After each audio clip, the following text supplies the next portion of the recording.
I always thought the night shift for grocery delivery was just boring. Quiet roads, empty porches, maybe the occasional awkward customer. But last night, something happened that made me wish I'd never accepted the overtime. If you've ever gotten one of those strange, desperate notes from a customer, you know how your stomach drops. Mine read, "Please pretend you don't see the extra hand in the bag." I laughed it off at first, but I swear, as soon as I read it, the streetlights flickered and the air felt heavier. The order was for a small apartment building on the outskirts of town, the kind that always smells like old carpet and fried onions. I double-checked the bag in the back seat: milk, apples, some box of instant noodles, and, sure enough, a pale, limp hand curled around a loaf of bread inside. It twitched when I looked at it too long, and I almost dropped the whole bag.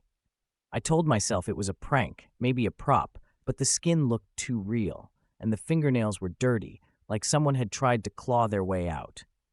I climbed the cracked stairs, heart pounding, and knocked on apartment 3B.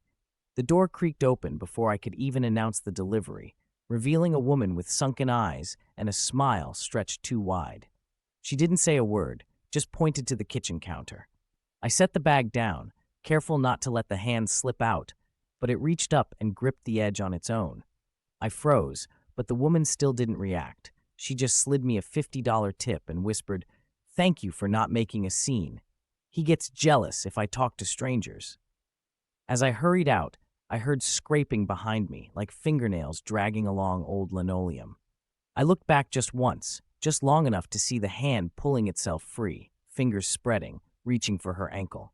When I got outside, the streetlights were dead, and I swear I heard two sets of footsteps following me all the way to the car. Now, every night, I check the back seat before I start my shift, hoping I never get another note like that again.